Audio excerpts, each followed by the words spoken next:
Ako si John Benson, secondary operator ng UV Moto Machine dito sa BDC. Ito po yung UV rotary printer. As of today, madalas po itong gamitin at naka 356 pieces kami run last week. At bihira lang din po itong magpahinga. At sa consumable naman po namin is wala naman po kaming na-consume. At andito naman po ang aming ABR, maayos naman po. At andito naman po ang aming project inventory, good for 1 month pa naman po. Then ang bihira lang po namin gamitin is yung CMYK.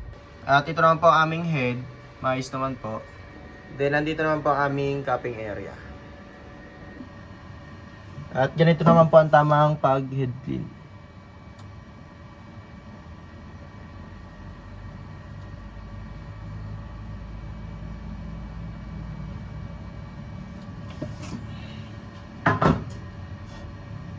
At nandito naman po ang aming waste tank area. Ang last disposal po ng waste ink namin is kahapon lang po.